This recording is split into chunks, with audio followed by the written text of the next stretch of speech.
Good morning, Phenomenals. It's Wendy Jacobs here with a video message. And firstly, before I start the video today, I just want to thank you guys. I want you to thank you guys for being here, for being part of my group.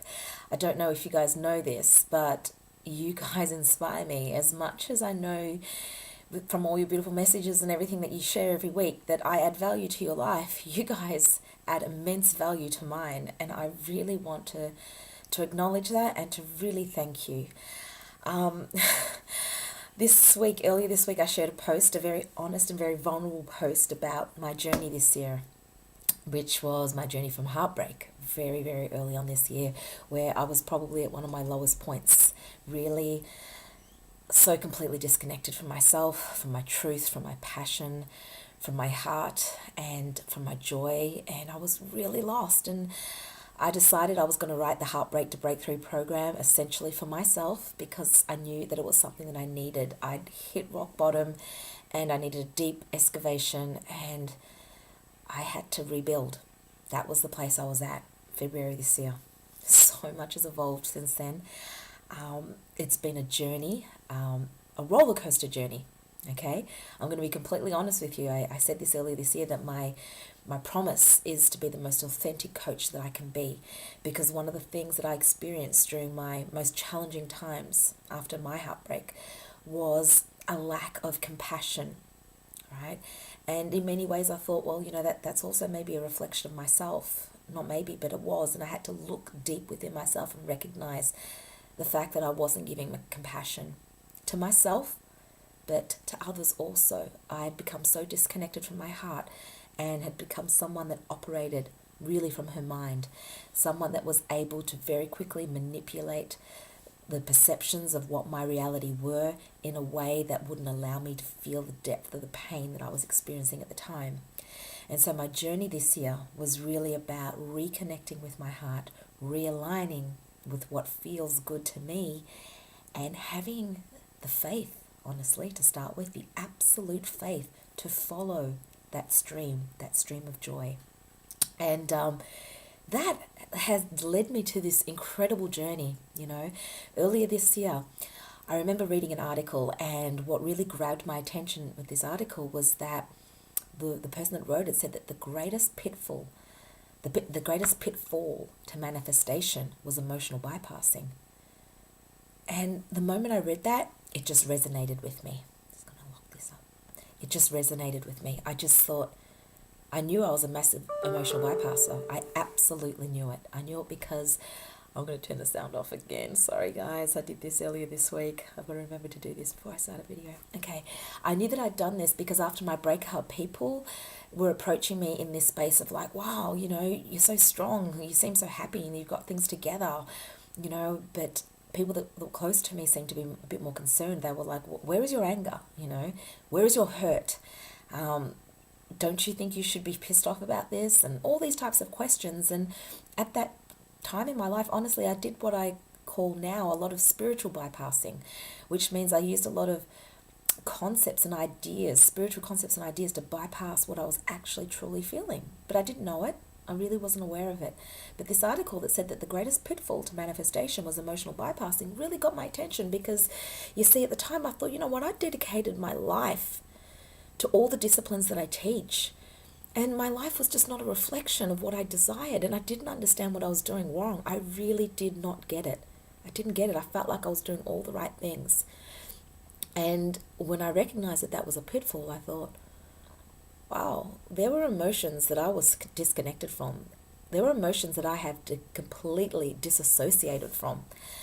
Emotions like anger, emotions like loneliness, emotions like resentment, what we call the bad emotions. And I know that might sound like a good thing, but let me tell you why these days I believe that it's not.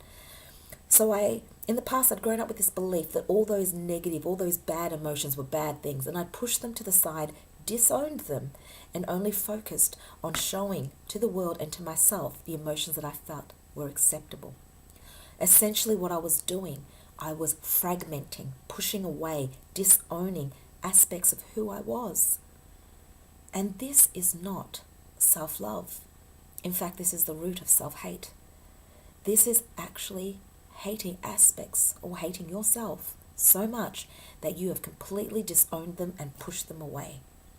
And what starts to happen when we do that is that our energetic being, our being is always seeking wholeness and always seeking completion. And so what we do is we attract in our external world the things that we believe that we don't have within us.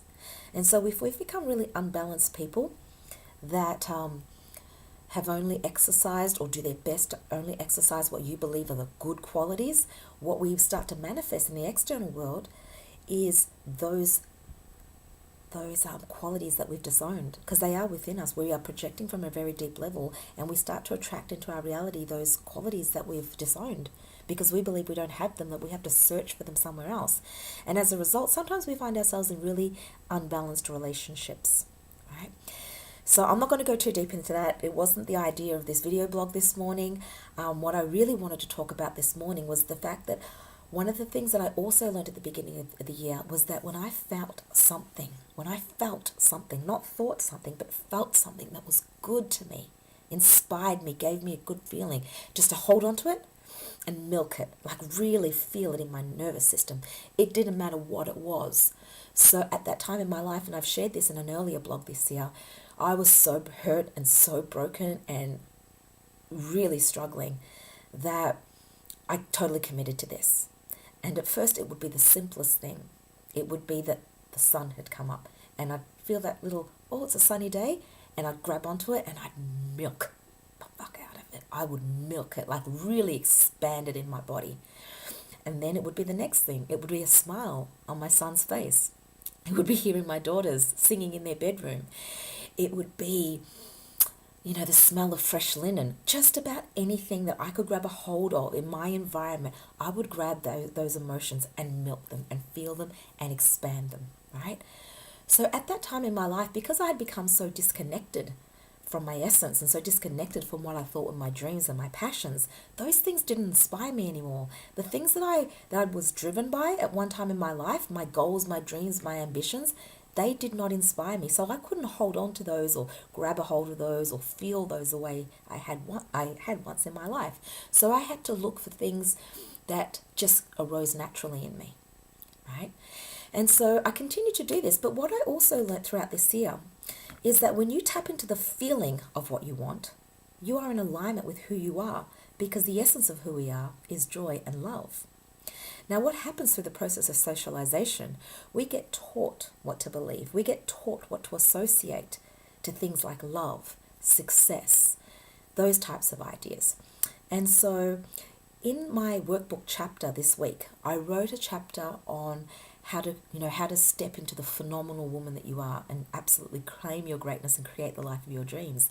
And when I talked about setting a goal, it wasn't the typical way that we've been taught, where we sort of think with our heads and visualize with our minds, although those things are helpful. It wasn't about going, yes, I want that beautiful house. It was about tapping into the feeling of what we wanted. So the feeling of the beautiful house, the feeling of the wonderful relationship, the feeling of health and vitality, the feeling of an amazing career, the feeling of, for me, writing a book, the feeling of, hanging out with my friends. I learned to tap into the feelings. And when I learned to tap into the feelings, essentially what I was doing was tapping into the vibration, the feeling vibration of what it was that I wanted. And from this place, based on the law of attraction, which is the world that we live in, from this place, what happens is that you start to draw into your reality, attract into your reality, things that match that vibration that you've been practicing. So you might in your head think, I want this amazing home. And you focus on that with your head. And what often happens, and you'll know this if you've ever achieved quite a significant goal, what can happen sometimes is that you reach that goal and you have this momentary elation, and then it's like, is that it? Is that it? Because it's not the feeling you were after. And then you set the next goal, right? But by doing it the way that I've learned how now, by tapping into the feeling first and go, this is the feeling I'm after, the feeling of peace and tranquility. By doing that, I'm allowing what matches that feeling to come into my reality. And what happens as a result is that things that you may never have expected, that match that feeling, that match that vibration, start to match up with you. This is authenticity. This is when we stay true to what we want by staying connected to our heart and connected to our emotions and letting the world line up to reflect that. And like I said, things show up that you may have never have even imagined were things that you wanted. They may show up in ways that you never imagined they would show up, but they match the feeling that you're after. Initially, this can be a little bit of a head spin. Because we've been taught to think so much, we sort of go, oh no, but it's that I'm after. Even though this feels so good, it's that I'm after. But that, this is something that we have been taught. This is a story. These are ideas. These are concepts. This is forever changing. Right? So what I want you to get from what I'm sharing here is I want you to start noticing when you're feeling great in your world. I'd like you to capture those moments just like I've explained and milk them and feel them. I'd like you to take pen to paper right now and start to write down all the feelings that you're after. I've got about 7 pages of feelings that I've listed that I read to myself every morning, but not just read to myself, but I tap into that feeling. So I love the feeling of being in love. I love the feeling of being excited. I love the feeling of checking on my babies. I love the feeling of traveling. I love the feeling of writing my books.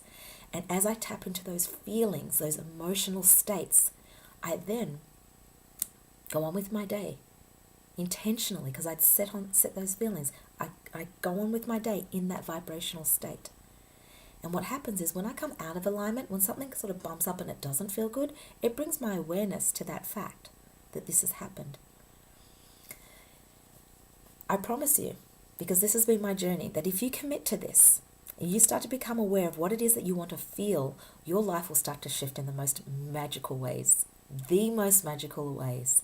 Not only will you come into alignment with who you are, you will have inspired thoughts and inspired actions, and you will start to notice that your external world starts to shift without you having to act so much and do so much to have that happen for you.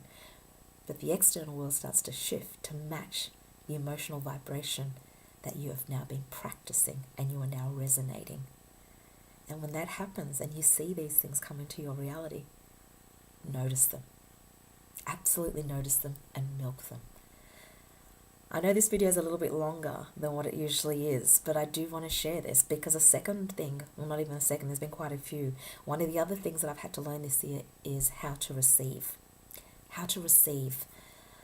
Didn't know that I had to learn this, but I'd learned that one of the reasons why my life was not a reflection of what I desired was that I actually didn't know how to receive what I desired. At the time, I'd heard that it was already all there, but that I wasn't seeing it. And I understood that because I understand that our experience of life is experienced through our perception of life, which is filtered through many, many aspects, many unconscious aspects, things like beliefs and memories and values, and some of which we are conscious of, but most of which we're not. So when I heard that I needed to learn to receive, what that meant was that the moment that I noticed something in my environment that was a reflection of what I wanted, again, I had to learn to milk it. So at this time in my life, I felt that I really wasn't loved. And what I had to start to do was notice all the ways that I received love. So if it was a smile, I'd be like, there's love, and milk it. If it was someone offering me a cup of tea, there's love, and milk it. Somebody's calling me, there's love. Someone's asked me, how's my day? There's love. And the more I noticed how much love was being given to me, I was allowing myself to receive it, the more love I experienced, which started to shift my emotional state from one of contraction to one of expansion, abundance. So one of feeling like not having, empty, to one of noticing how much love I had. But this exercise can be used for anything. I speak specifically about love because my passion has always been about relationships and more recently, heartbreak. So love. I really wanted to share this morning because I woke up and it was a gorgeous day.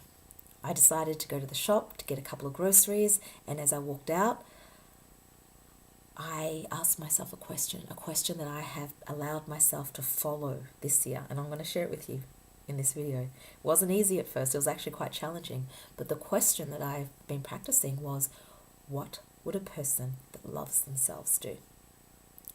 So sometimes we're in our head, I have to do this and I have to do that, and this is the routine and this is what must be done and I should.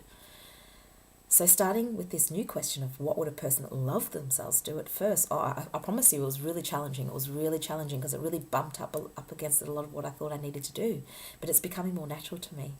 So what happened is I was coming out from buying my groceries, the question came to me because it was such a gorgeous morning, and the question was, what would a person that loves themselves do? And I had so much love and so much gratitude just coming through my body at the time, and I was walking past a coffee shop and I was like, I'll stop and have a coffee. And I went in and ordered my coffee, and there was these gorgeous freshly made scones on the counter, and I bought one of those too. And I sat down outside and I thought about self-love, the journey of self-love, and how much that had created a shift within me. By asking myself that question, it had started to redirect and continues to direct my life in a way that is unfolding for me. I don't really know what to anticipate because I'm allowing myself to actually feel my way through life these days, and allowing whatever comes, whatever unfolds, to be the gift that I'm going to receive. So as I sat there, had my coffee and had my scone and totally milked the moment, and driving back home, I was really inspired to jump on this video and to absolutely thank you, dear beautiful phenomenals. I know that a lot of you are where I once was not long ago. I promise you 7 months ago. You guys are in that space, probably not knowing if things are going to change, if life is always going to be this way, wondering why you're experiencing so much pain, perhaps even losing hope. I want to promise you that there is so much for you to learn still. I thought, that I was at my A game and I knew myself, my work, my processes really well. But this year has revealed to me so much that I was unaware of. And that has been its greatest gift. That revelation, that awareness of my blind spots has created so much love and so much joy and so much growth, so much authenticity, so much alignment in my life. I yearn to share it with you. I thank you for being here. I honor you for being committed to your life, to taking responsibility and accountability for all that you are and all that you do. You are truly valued. Your life has meaning, it has purpose, far greater than what you could ever understand. I promise your pain is not your own. It serves a greater good. And when you come into alignment with who you are, that awareness, that perspective becomes so much clearer to you. And there's this great experience of fulfillment and depth. The journey after heartbreak is a beautiful one.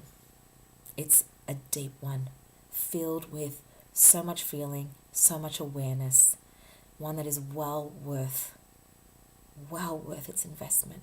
You owe it to yourself to live a life of love, joy, passion, and alignment, to discover your purpose, to release all that is holding you back, to come into you and experience the full magnificence of who you are. I love you, I honor you, I wish you all a beautiful day, and as always, live consciously and filled with love.